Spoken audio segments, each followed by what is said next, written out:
ಮೈಸೂರು ತಾಲೂಕಿನ ಚಾಮುಂಡೇಶ್ವರಿ ಕ್ಷೇತ್ರದ ವ್ಯಾಪ್ತಿಗೆ ಒಳಪಡುವಂತಹ ಹಾರೋಹಳ್ಳಿ ಗ್ರಾಮದಲ್ಲಿ ಇವತ್ತು ರಾಮ ಮಂದಿರ ಉದ್ಘಾಟನೆ ಅಂದ್ರೆ ರಾಮ ಮಂದಿರ ದೇವಸ್ಥಾನ ಕಟ್ಟೋದಕ್ಕೆ ಇವತ್ತು ಗುದ್ದಲಿ ಪೂಜೆ ನಡೀತಾ ಇದೆ. ಈ ಒಂದು ಗುದ್ದಲಿ ಪೂಜೆ ಕಾರ್ಯಕ್ರಮದಲ್ಲಿ ಜೆಡಿಎಸ್ ನ ಮುಖಂಡರಾದಂತಹ ಸರ್ ಮಹೇಶ್ ಅವರು ಕೂಡ ನಮ್ಮೊಟ್ಟಿದ್ದಾರೆ. ಅವನು ಕೂಡ ಮಾತಾಡ್ತಾ ಹೋಗ್ತೀನಿ. ಸರ್ ನಮಸ್ತೆ. ಇವತ್ತು ದೇಶದ ಜನತೆಗೆ ಹಿಂದೂಗಳಿಗೆ ಸಾಕಷ್ಟು ಸಂಭ್ರಮದ ವಾತಾವರಣ, ಅದಕ್ಕೆ ಮೈಸೂರಿನ ಜನತೆಗೂ ಕೂಡ ಸಂಭ್ರಮದ ವಾತಾವರಣ ಮನೆ ಮಾಡ್ತೀನಿ. ಇವತ್ತು ಈ ಒಂದು ಪೂಜಾ ಕಾರ್ಯಕ್ರಮದಲ್ಲಿ ಭಾಗವಹಿಸಿದ ರಾಮ ಮಂದಿರ ಗುದ್ದಲಿ ಪೂಜೆಗೆ ಏನ್ ಹೇಳ್ತೀರಾ ಸರ್? ಇವತ್ತು ಇಡೀ ದೇಶದಲ್ಲಿ ಬಹಳ ವರ್ಷಗಳ ಹೋರಾಟಕ್ಕೆ ರಾಮ ಭಕ್ತರಿಗೆ ಇವತ್ತು ನ್ಯಾಯ ದೊರಕುವಂಥದ್ದಾಗಿದೆ. ಶ್ರೀರಾಮನ ಪ್ರತಿಷ್ಠಾಪನೆ ಆಗ್ತಾ ಇದೆ. ಅದರಲ್ಲೂ ಒಂದು ವಿಶೇಷ ಅಂತ ಹೇಳಿದ್ರೆ, ಮೈಸೂರು ಸಾಂಸ್ಕೃತಿಕ ನಗರಿ ಮೈಸೂರಿನಲ್ಲಿ ಜಿ ಟಿ ದೇವೇಗೌಡರವರ ಕ್ಷೇತ್ರದಲ್ಲಿ ಶ್ರೀರಾಮನ ಶಿಲೆ ಸಿಕ್ಕಿರ್ತಕ್ಕಂಥದ್ದು ಭಾಳ ಸಂತೋಷ. ಮತ್ತು ಅರುಣ್ರವರು ಭಾಳ ಚೆನ್ನಾಗಿ ಅದನ್ನು ಮೂಡಿಬರುವಂಥದ್ದನ್ನು ಮಾಡಿದ್ದಾರೆ. ಈ ಸಂದರ್ಭದಲ್ಲಿ ಜಿ ಟಿ ದೇವೇಗೌಡರು ಮಾಡ್ತಾ ಇರ್ತಕ್ಕಂಥ ಈ ದೇವರ ಕೆಲಸಕ್ಕೆ ನಾನಿರ್ಬೋದು, ಮಂಜೇಗೌಡರು ಇರ್ಬೋದು, ತನು ಮನೋಧನ ಎಲ್ಲ ರೀತಿ ಸಹಕಾರವನ್ನು ಕೊಡ್ತೀವಿ. ಜೊತೆಗೆ ರಾಜ್ಯ ಸರ್ಕಾರ ಕೂಡ ಇದರಲ್ಲಿ ಸರಿಯಾಗಿ ನಡ್ಕೊಳ್ಳುವಂಥ ಕೆಲಸವನ್ನು ಮಾಡ್ತಾ ಇಲ್ಲ. ಅವರವರ ಧರ್ಮಗಳಿಗೆ ಅನುಸಾರವಾಗಿ ಅವರವರು ದೇವರನ್ನು ಪೂಜೆ ಮಾಡ್ತಾರೆ. ಬಟ್ ಸಾರ್ವಜನಿಕವಾಗಿ ಮಾಡೋ ಹಾಗಿಲ್ಲ, ಒಳಗಡೆ ಮಾಡಬೇಕು, ಚೌಟ್ರಿ ಒಳಗೆ, ಇವೆಲ್ಲ ಸರಿಯಲ್ಲ.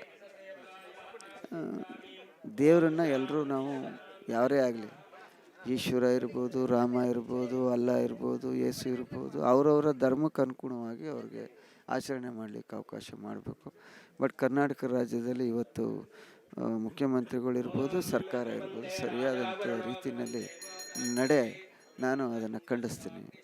ಮತ್ತು ಇನ್ನೊಂದು, ಈ ಒಂದು ರಾಮ ಮಂದಿರ ಉದ್ಘಾಟನೆ ಆಗ್ತಿದೆ. ಕೆಲವೊಂದು ರಾಜ್ಯಗಳಲ್ಲಿ ಸಾರ್ವಜನಿಕ ರಜೆ ಘೋಷಣೆ ಮಾಡಲಾಗಿದ್ದರೆ ಕರ್ನಾಟಕದಲ್ಲಿ ರಜೆ ಘೋಷಣೆ ಮಾಡಲಾಗಿಲ್ಲ. ಏನು ಹೇಳ್ತೀರಾ? ಕೊಡ್ಬೋದಿತ್ತು, ರಜೆ ಕೊಡ್ಬೋದಿತ್ತು.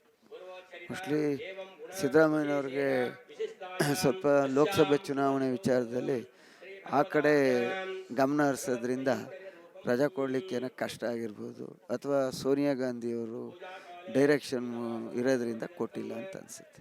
ಅಂದರೆ ಪರೋಕ್ಷವಾಗಿ ಕಾಂಗ್ರೆಸ್ ಸರ್ಕಾರ ಹಿಂದೂದ ವಿರೋಧಿ ಅಂತ ಹೇಳ್ತಾ ಇದ್ರು. ಅಲ್ಲ, ಇವರು ಪಾಶ್ಚಾತ್ಯ ದೇಶಗಳ ಸಂಸ್ಕೃತಿಗೆ ಮಾರು ಹೋಗ್ತಾ ಇದ್ದಾರೆ. ಹಿಂದೂಗಳ ಒಂದು ಧಾರ್ಮಿಕ ಭಾವನೆಗೆ ವಿರೋಧ ವ್ಯಕ್ತಪಡಿಸ್ತಾ ಇದ್ದಾರೆ ಅನ್ನುವಂಥದ್ದು ಹೇಳ್ಬೋದು. ಸರ್, ಈಗ ಅಯೋಧ್ಯದಲ್ಲಿ ಒಂದು ಕಡೆ ರಾಮಲಲ್ಲಾ ಪ್ರಾಣ ಪ್ರತಿಷ್ಠಾಪನೆ ಆಗ್ತಾ ಇದೆ, ಇಲ್ಲೂ ಕೂಡ ಒಂದು ರಾಮ ಮಂದಿರ ಉದ್ಘಾಟನೆ ಆಗ್ತಾ ಇದೆ. ಅಂದರೆ ಗುದ್ದಲಿ ಪೂಜೆ ನೆರವೇರ್ತಾ ಇದೆ. ಇದು ಯಾವ ರೀತಿ ಅನುಕೂಲ ಆಗುತ್ತೆ ಈ ಭಾಗದ ಜನರಿಗೆ? ಯಾವ ರೀತಿ ಏನು ಅನುಕೂಲ ಮಾಡ್ಬೋದು? ಯಾವುದೇ ವಿಚಾರ ಇದ್ರೂ ಕೂಡ ದೇವ್ರನ್ನ ನಂಬಿಕೆನೇ ದೇವರು. ಯಾರು ದೇವ್ರನ್ನ ನಂಬಿದ್ದೀವಿ ಆ ದೇವ್ರ ಇಚ್ಛೆ ಇತ್ತೇನೋ, ಇಲ್ಲಿಂದ ರಾಮ ಆಗಬೇಕು, ಇಲ್ಲಿಯವರೇ ಶಿಲ್ಪಿ ಆಗಬೇಕು, ಇಲ್ಲಿದೆ ಕಲ್ಲಾಗಬೇಕು ಅಂತ, ಅದು ಇವತ್ತು ಇಲ್ಲೂ ಕೂಡ ದೇವಸ್ಥಾನ ಆಗುವಂಥದ್ದು ಭಾಳ ಸಂತೋಷ. ಮಂಜೇಗೌಡ್ರೆ, ನೀವು ಕೂಡ ಒಂದು ಗುದ್ದಲಿ ಪೂಜೆ ಕಾರ್ಯಕ್ರಮದಲ್ಲಿ ಭಾಗವಹಿಸಿದ್ರಿ. ಮುಖ್ಯವಾಗಿ ಏನು ಅನಿಸಿಕೆ ಮೊದಲಿನಿಂದ ಏನು ಹೇಳ್ತೀರ? ನಾನು ಇಲ್ಲಿಗೆ ಬಂದ ಮೇಲೆ ವಿಚಾರ ನೋಡಿದಾಗ ಭಾಳ ಸಂತೋಷವಾಯಿತು. ನಾನು ಕೂಡ ಈ ಭಾಗದಿಂದ APMCಗೆ ಎಲೆಕ್ಟ್ ಆಗಿದ್ದೆ. ಈಗ ಇದೇ ಭಾಗದಲ್ಲಿ MLC ಆಗಿದ್ದೀನಿ. ಆಮೇಲೆ ಈ ಪಂಚಾಯಿತಿ ಏನಿದೆ ಹಾರೋಹಳ್ಳಿ ಭಾಳ ಒಳ್ಳೆತನ ಮತ್ತು ಎಲ್ಲದಕ್ಕೂ ಹೆಸರುವಾಸಿಯಾದ ಜಾಗ. ಇಲ್ಲಿಂದ ಒಂದು ಶಿಲೆ ಸಿಕ್ಕಿ ಇಲ್ಲಿಂದ ಅಯೋಧ್ಯೆಗೆ ಹೋಗಿ ಇಲ್ಲಿನ ಕಲ್ಲಿಗೆ, ಇಲ್ಲಿನ ಶಿಲೆಗೆ ಸಿಕ್ಕಿರ್ತಕ್ಕಂಥ ಪ್ರಾಮುಖ್ಯತೆ ಭಾಳ ಶ್ಲಾಘನೀಯ.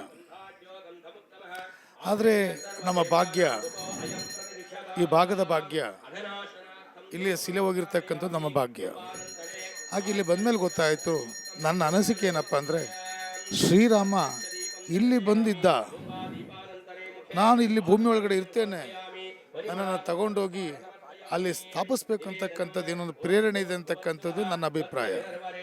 ಅದರಿಂದಾಗಿ ಈ ಜಾಗ ಭಾಳ ಪ್ರಾಮುಖ್ಯತೆಯನ್ನು ಪಡೆಯುತ್ತೆ.